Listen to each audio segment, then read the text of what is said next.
Hello everyone, Mr. Tomashik here. Today I want to talk to you about what's called heat of fusion and heat of vaporization. Before we do that though, let's do a quick little review of this term that we called enthalpy, that we talked about last time.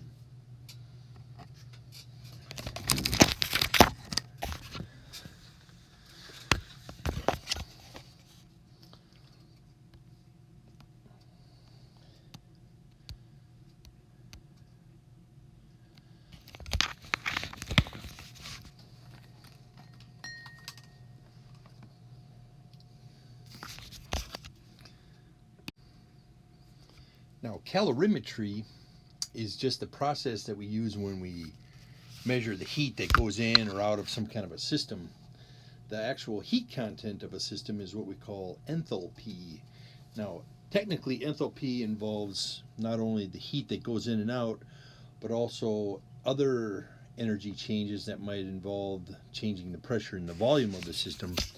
But for our purposes, we're not going to ever worry about pressure and volume changes, but only heat energy changes. So for us, enthalpy is nothing more than a fancy way of saying heat that goes in and out of a system.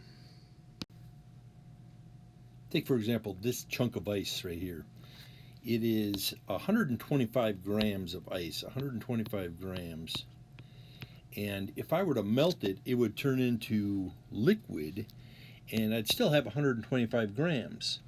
Now, what do you suppose has more heat in it, the ice or the liquid? To make the ice melt and turn into liquid, we got to add some heat to it. Therefore, the heat content of the liquid is going to be a little bit more than the heat content of the ice. And we call that heat of fusion, heat of fusion. So in the process of changing from ice to liquid or solid to a liquid, we've changed the heat content that is in the substance. Now in this case, both of them are H2O, both of them are the same mass. The only thing that's changed is the heat content. Now I could make some kind of a chart or a graph out of this, maybe like a bar chart. All right, so I have the ice here, and on the x-axis I've got the heat content. Let's call it Q for now, Q. And when I melt it, then the heat content of the liquid is greater. So it's going to have a higher graph. Now, how much greater is what we call the heat of fusion. Now, even the ice itself has some heat in it. The only way it would not have any heat in it is if it were at absolute zero. Absolute zero. Now, ice is probably not at absolute zero. You pull it out of the freezer, it's at some certain temperature. And then you could melt it, and then you would have liquid, and it would have a higher heat content. So we call that heat to melt ice, the heat of fusion. Now, what is that? In ice, there's bonds between the atoms that make up the ice, holding it together in a very distinctive pattern. And to break those bonds requires some heat energy. So the molecules of ice are somewhat fused together, so we call it heat of fusion. The heat needed to melt the substance. We could write that kind of like we wrote the heat needed to warm up the substance by using Q. Q then would be N times what we're going to call the heat of fusion. We'll label it HF, heat of fusion. Now, N it stands for the number of moles, and HF stands for the heat of fusion. Heat of fusion. Heat of fusion is going to be measured in kilojoules per mole. Now, there is another way we could do this. We could have it in kilojoules per gram, and then instead of N, we'll use M. So there's two ways you could actually do it. Measure the heat of fusion in terms of kilojoules per mole or kilojoules per gram. Either way, it's the heat needed to make the ice turn from a solid to a liquid. From a solid to a liquid. Now, we could do the same thing, or we could also do this. We could take our liquid and heat it up until it's boiling, and then we could talk about the heat needed to to vaporize it, turn it from a liquid into a vapor. Now we're going to call that HV, H of V, heat of vaporization. All right, it too is going to be measured in kilojoules per mole or kilojoules per gram. Now notice that in this equation there is no delta T. There is no delta T here because while ice is melting or while water is vaporizing, it stays the same temperature. We call that the boiling point or the melting point. It doesn't change temperature while it's melting, and it doesn't change temperature while it's vaporizing. So this is just the heat needed to change the phase, to change the state from a solid to a liquid or liquid to a gas, something like that. It's the heat of fusion and the heat of vaporization. So fusion is just kind of a fancy word for melting. The heat needed to melt something and the heat needed to vaporize something. For our purposes, we'll probably deal mostly just with water, but this could be applied to anything. This could be applied to anything because lots of stuff melts and vaporizes. Okay, let's take a look at some substances. For example, water, which we'll refer to most often. We have a data table here, and data table shows us a number of things. One, it shows us melting point, MP, and it shows us boiling point. And then we have this value of heat of fusion. Now, sometimes we'll put delta in front of it just because the heat content changes when you go from a solid to a liquid or liquid to a vapor. So it kind of makes sense to put a delta or a triangle in front of it, meaning a change of heat content. Now, water's melting point is normally 0 degrees Celsius, but there are some things that could change that. So normally that would also be dependent on temperature or on pressure and vapor pressure, that kind of business. A boiling point is normally at 100 degrees, but that could change with pressure too as well. So we say the normal melting point is 0 degrees Celsius, and the normal boiling point for water is 100 degrees Celsius. But that could fluctuate based on a number of things. One, how pure is the water, and two, what is the pressure of the air above the water. All right, this value right here, 6.01, is the amount of kilojoules needed to melt or fuse, heat of fusion, for 1 mole of water. All right, now that would take it from a solid to a liquid. Now, this is different than heating of water where we're going to change the temperature. This heat is only to change the phase, not to change the temperature. All right, we'll see how this all plays out in a minute. When we take our water and then we warm it up until it starts to boil, then we need some heat to make it vaporize. And that's what the 40.70 kilojoules per mole is there. All right, let's compare that to some other substances. For example, nitrogen, the stuff that's in air, N2. Now remember, air is made out of oxygen, nitrogen, and small amounts of other stuff. Nitrogen is just a compound very similar to water. Water is H2O. Nitrogen is just N2. But look at the difference in the melting point. Nitrogen melts at minus 336 degrees. That's very, very cold. So if you want to freeze nitrogen into a solid, it would take an extremely cold temperature. Also, let's look at the boiling temperature for nitrogen. Nitrogen boils at minus 195 degrees. That's a very cold temperature. All right, that's a very cold temperature. Now, how much heat does it take to actually change it from a solid to a liquid? Not nearly as much per mole as for water, and likewise for heat of vaporization. And then we also got ethanol and similar kind of deals here. But ethanol, it'll freeze at a very cold temperature, but it will boil at a temperature just a little bit below the temperature at which water boils. Okay, let's take a look at some liquid nitrogen.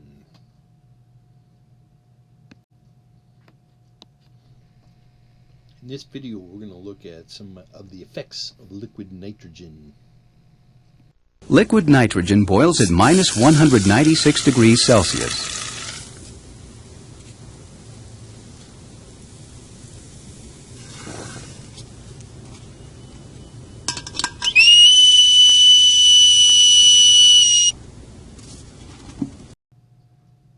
notice for the teapot there, even without a stove, it was already boiling, but at a very low temperature. That is why you have to wear gloves, because it will freeze your fingers if you touch it.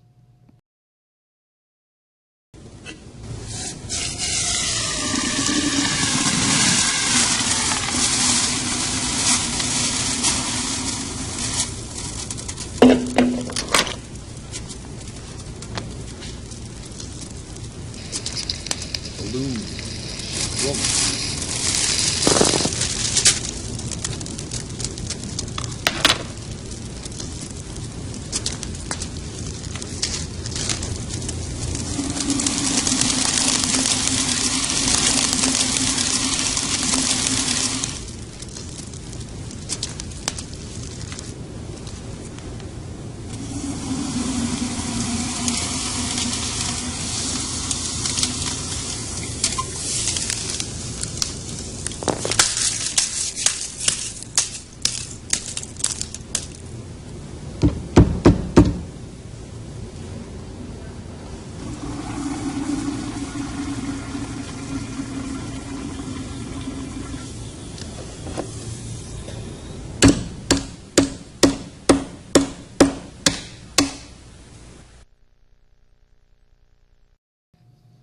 There at the very end, they had a piece of rubber hose that's normally very flexible, but when frozen with liquid nitrogen, turns very brittle. All right, let's take a look at a couple of problems here. Number one here, how much heat would it take to melt 325 grams of ice after its temperature was raised to 0? Now, when you pull, we'll look at it here in a minute, but when you pull ice from the freezer, it's probably below the melting temperature a little bit. So first it's going to have to warm up to the melting temperature of 0 degrees, and then it can melt. All right, so how would this look? All right, Q is the heat needed to melt it. N is the number of moles, and HF is the heat of fusion. Now, N is moles, and we have grams, so we're going to probably have to add an extra step here, because our heat of fusion is usually given on a per mole basis. All right, so I'm going to do 325 grams of ice, which is water, and that's going to be 18.01 grams per mole, molar mass from the periodic table, and that'll convert it into moles. And then we need our heat of fusion, which is 6.01 kilojoules per mole. So we'll put that in here, 6.01 kilojoules per mole. Now, the moles will cancel, the grams will cancel, and we end up purely in kilojoules. Calculator says 108 kilojoules. 108 kilojoules. So to take the ice and melt it requires 108 kilojoules. Now that's not counting heating it up from whatever temperature came out of the freezer to the melting temperature. That's a whole different process we'll look at here in a minute. All right, let's say we take our ice and we melt it, and then we want to vaporize it. So if I take this ice from the freezer and melt it until it's turned all into liquid, that's going to take a certain number of kilojoules, depending upon how many grams of ice I have. If I then take that and I heat it until it starts to boil, that'll take some heat itself, but that's just an MC delta T problem. Once it gets up to the boiling temperature, then we have to vaporize it, and that would utilize the heat of vaporization. So our next problem then is how much heat would it take to vaporize? So we then have the heat is the number of moles times the heat of vaporization, and again we have our grams of water, and we're going to go 18.01 grams per mole. Convert that into moles. And then times the heat of vaporization. Now what is that? Heat of vaporization is 40.7 kilojoules per mole. So 40.7 kilojoules per mole. Kilojoules per mole. Calculator says 734 kilojoules. So to change ice from a solid into a liquid requires 108 kilojoules for that 325 grams. If we want to vaporize it, though, that's going to require more heat energy than melting it. So vaporizing it takes more energy than melting, in this case for water. Okay, here we're looking at a chart of data specifically for the compound of water, H2O. So all of this data refers just to water. First, we've got the melting point and the boiling point. These would be now our normal melting point and boiling point. We've already established that is 0 and 100 degrees. We could convert that into Fahrenheit or to Kelvin, all the same thing.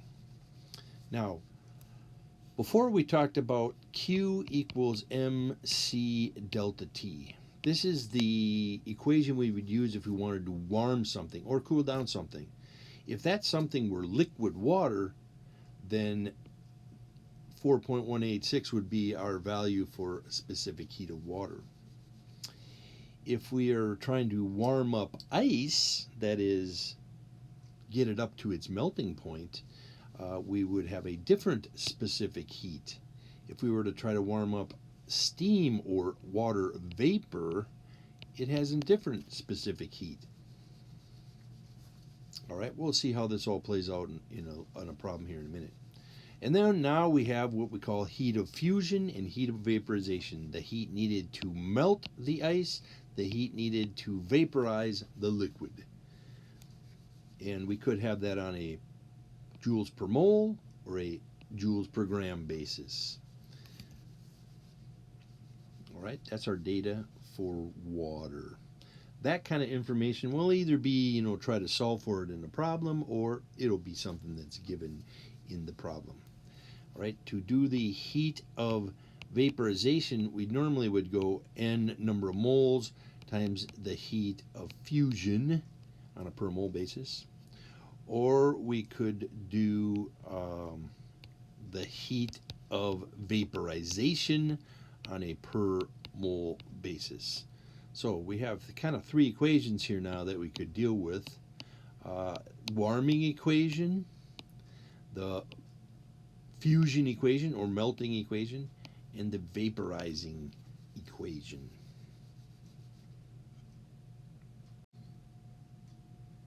Earlier today, I did a little experiment.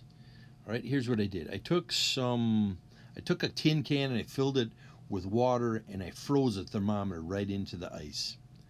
So then I took the ice out of the freezer and I was going to heat it onto a hot plate like this. All right, going to heat it. So I put it on a hot plate and recorded the temperature while it's being heated up. All right, record the temperature while it's being heated up. And the whole process took about 2 hours, all right, until all of the ice was melted and turned into liquid. And then we recorded the temperature throughout the whole 2-hour period. All right, here's a graph of what we end up with.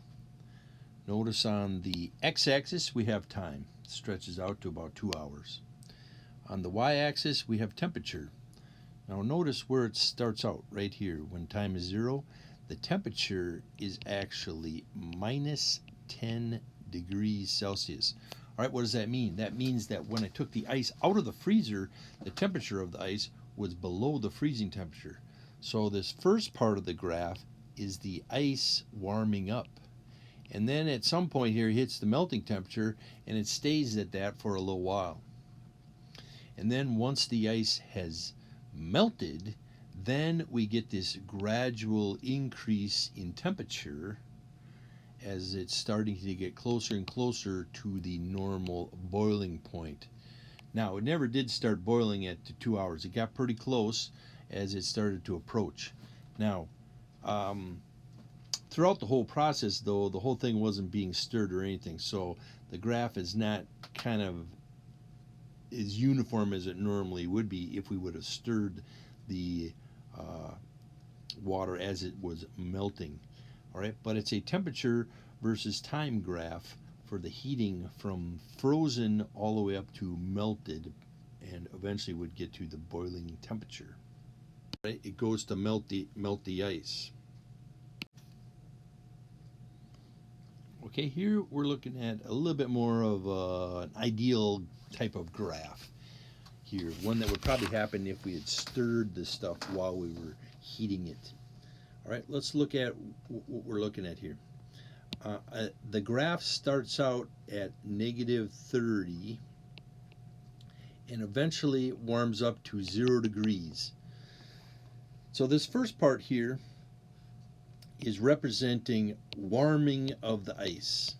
Warming of the ice from whatever temperature the freezer's at up to the melting temperature. All right, if it's at -30 degrees, it looks like about that, -30 degrees, then it has to get up to 0 degrees. That would be delta T of 30 degrees. All right, that would be a warming of the ice. And then once it's at the melting temperature, we keep on adding heat, but the temperature doesn't go up. All right, the only thing that's happening right there is that the ice is melting, and it stays at the same temperature, the melting temperature of ice. So whatever heat's being added only goes to changing the phase from a solid into a liquid. So during that part of the graph, the ice is melting. Once the ice is all melted, which is occurring right about here, now the temperature can start to rise.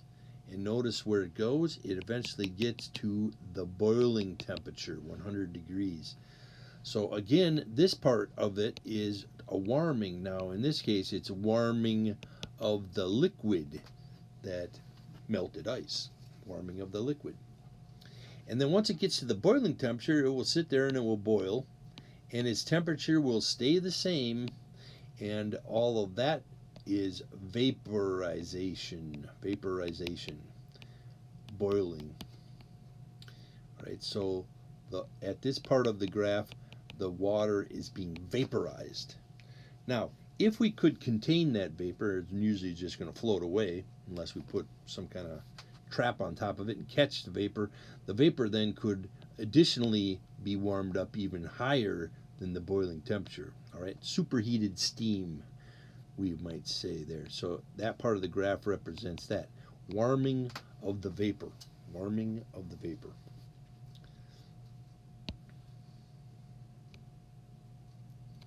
Now let's take a look at this little diagram, because this little diagram is representing what's happening on the graph. All right, now first we have some ice. All right, we have some ice that's at some temperature. Now here it says 5 degrees, but I think it should have been 30 degrees below. So the first part of the process is to take your cold ice and turn it into melting ice. And that's just a warming process. So that right there is going to require Q equals mc delta T. M would be the mass of the ice, whatever it is. C will be the specific heat of ice, liquid, solid water. All right, it is water, but the specific heat of that is different than the specific heat of liquid water. Then our next step is to actually melt the ice. Melt the ice. That's going to be the number of moles times the heat of fusion. Heat of fusion. Notice that there's no delta T in that equation. So that step right there is the melting part of it. And notice that the temperature stays the same. All right, the only heat that's added goes to melt the ice. Now we have some water that's all the ice is gone, and then we have pure water that is at 0 degrees Celsius. The next thing will be to warm it. Warm it. Now we're back to using mc delta T again. That's to warm it from 0 degrees to 100 degrees. All right, so we have a delta T in that case. All right, in the melting part, there's no delta T. In the warming part, there is a delta T. And the delta T here is going to be from 0 up to 100. All right, so that's our delta T. It's going to be 100 degrees, change in temperature. Now I have water that's at 100 degrees. Any more heat we add to it will only go to vaporize it. So this step right here is going to be N times HV, heat of vaporization. And we might have that in moles, or if we have it in grams per or kilojoules per gram, we could use the grams. All right, usually it's in moles, so it might be an N. And then if we captured the water vapor or the steam, we could heat it even further and get it up to whatever temperature we want, really hot, superheated steam. In which case now we are back to doing a warming equation, MC delta T.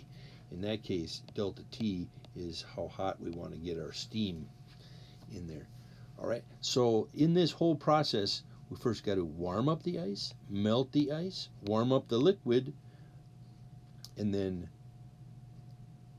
vaporize the liquid, and then warm up the vapor or the steam. So each one of them is a separate step. Each one of those steps requires a different amount of heat energy and a different equation. If the temperature is changing, we got a delta T.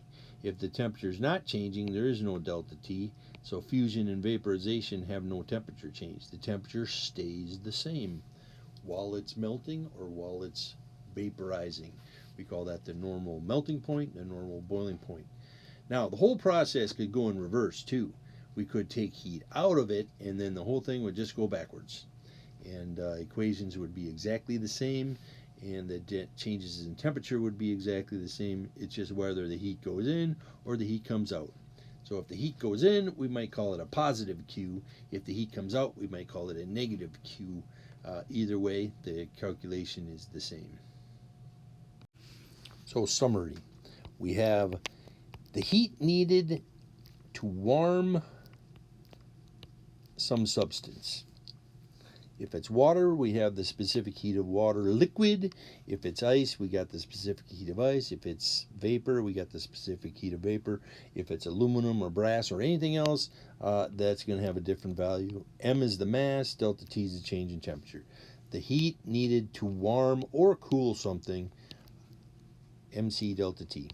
We could have the heat needed to vaporize something. Now we're going to have let's do fusion first. Heat needed to fusion, that's for melting of something.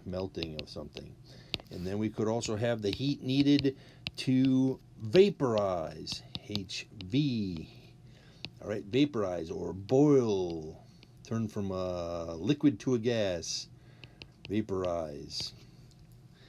All right, we could also, let's go back a little bit. We could also have the heat needed for combustion. We might say HC, heat of combustion. And that would be on a, kilojoule per mole basis probably. And for example, propane, methane, Cheetos, whatever it is. All right, there might be other ones that we could add to this list too as well. We'll probably keep it to just these possible 4. All right, so heat needed to do various things: warm something up, melt something, vaporize something, combust something. It's all very similar kind of calculations, though warming is the only one that has a delta T in it, because while you're melting something, the temperature does not change. While you're vaporizing something, the temperature does not change. We call that the melting point and the boiling point. All right, melting point and boiling point. Now, there are things that could change what that temperature is, things like pressure and the purity of the substance. All right, so we'd often say the normal melting point and boiling point.